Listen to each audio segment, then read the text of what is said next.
Senhor esteja convosco. Proclamação do Evangelho de Jesus Cristo segundo Lucas.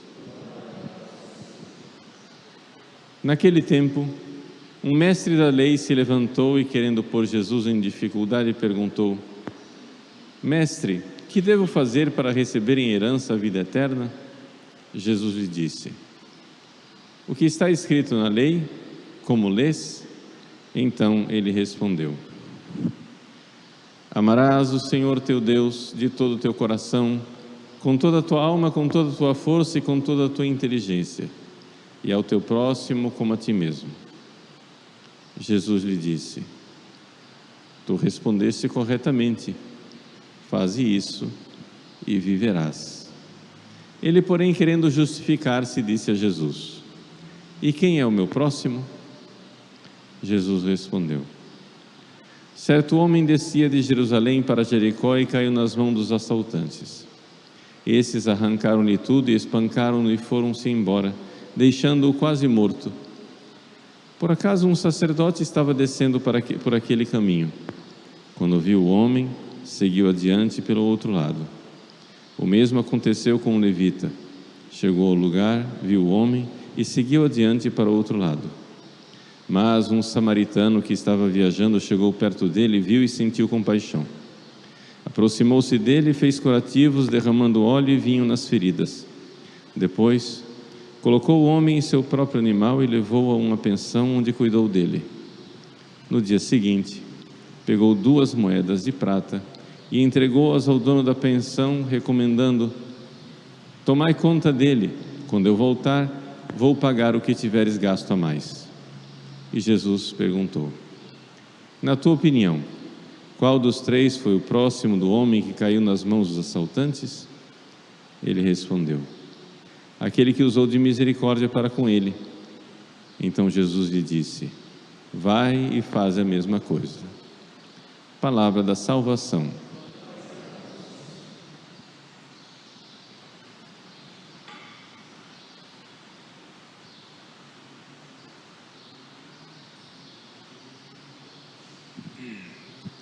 Meus queridos irmãos e irmãs, celebramos hoje a memória de 30 mártires brasileiros, alguns nascidos em Portugal, mas todos derramaram o seu sangue no Rio Grande do Norte, em 2 localidades diferentes, em 2 ocasiões diferentes. Foi no ano de 1645, uns morreram em julho, outros em outubro, dia 3 de outubro. Por isso a festa é no dia 3 de outubro. E foram mártires dos calvinistas. Mas para entender isso, é necessário a gente compreender um pouco o contexto histórico do Brasil naquela época. O Nordeste foi invadido pelos holandeses. Necessário recordar que nessa época o Brasil era muito pouco povoado de portugueses. Eram mais os povos indígenas mesmo quem estavam por aqui.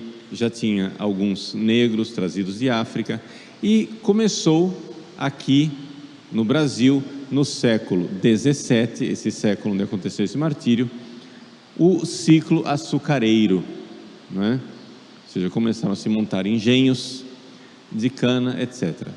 Por uma série de situações históricas, Portugal, que antes era amigo dos holandeses, pelo fato de que agora o rei de Portugal era o rei da Espanha, na chamada União Ibérica, os holandeses então começaram a invadir o Brasil por causa da briga com os espanhóis. Então se instaurou no Nordeste, desde Sergipe até o Maranhão, aquilo que se chama o Brasil holandês. Houve uma invasão dos holandeses aqui no Brasil. É evidente que havia uma população portuguesa anterior que estava aqui, com a qual os holandeses conviveram, digamos assim, razoavelmente bem na medida do possível. Só que lembre-se, nós estamos numa época em que a mudança de governo era uma mudança de religião. Os reis de Portugal eram católicos, o Brasil era católico. Acontece que a Holanda, os Países Baixos, a Holanda havia abraçado a fé protestante, calvinista. Só para vocês se localizarem, que aqui são os calvinistas. Os calvinistas são um ramo protestante, que depois aqui no Brasil vai ter mais influência. São aqueles mais combativos com relação a imagens, essas coisas todas, contra a Eucaristia, contra aquilo que é mais tipicamente católico. Por exemplo, os luteranos não são tão aguerridos contra as imagens, por exemplo. Os calvinistas não. Os calvinistas não toleram uma imagem sequer.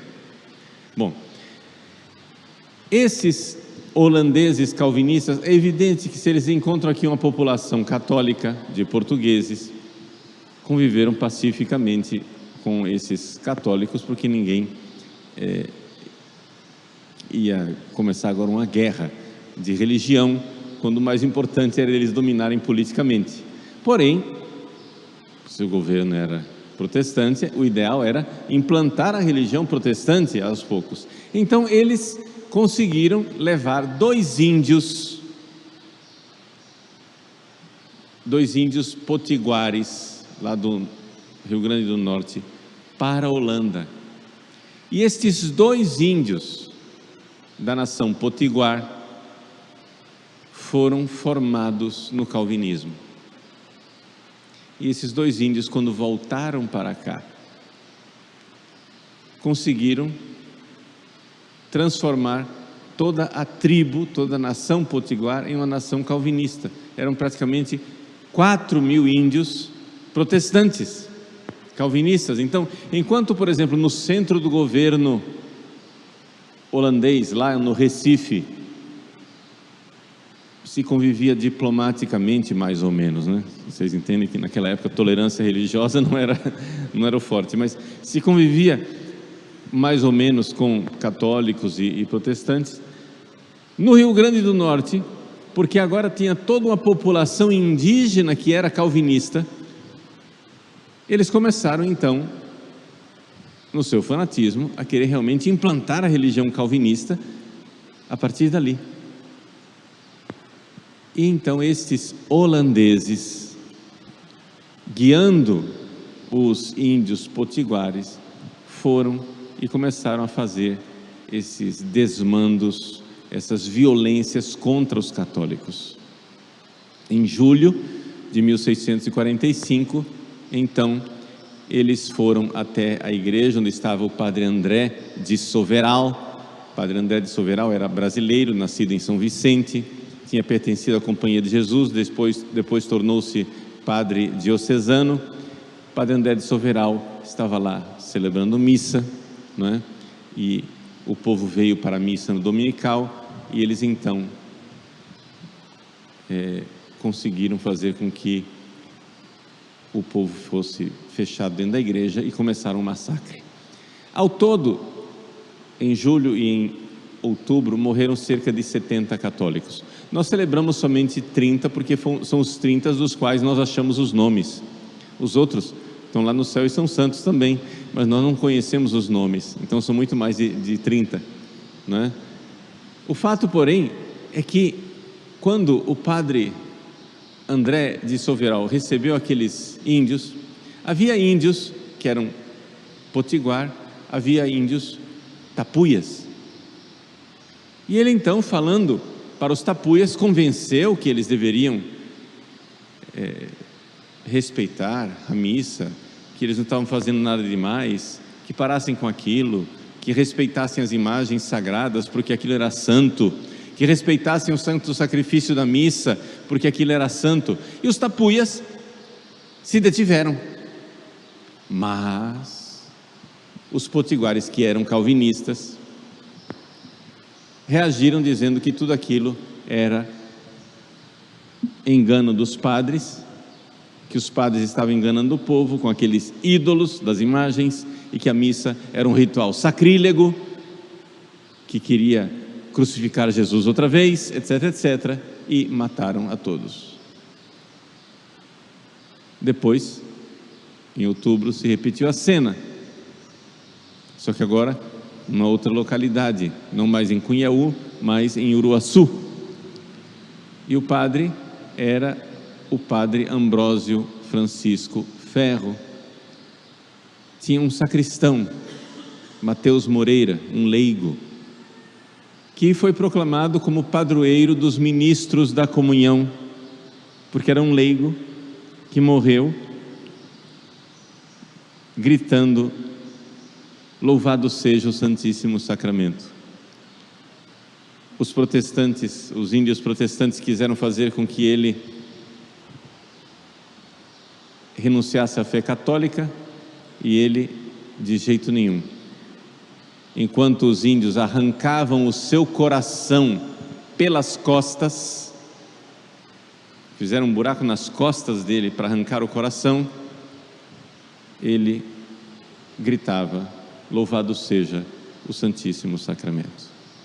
Então esses são os mártires, né, de Cunhaú e Uruaçu que nós celebramos, e queremos pedir a esses intercessores lá no céu pelo nosso país. São mártires brasileiros.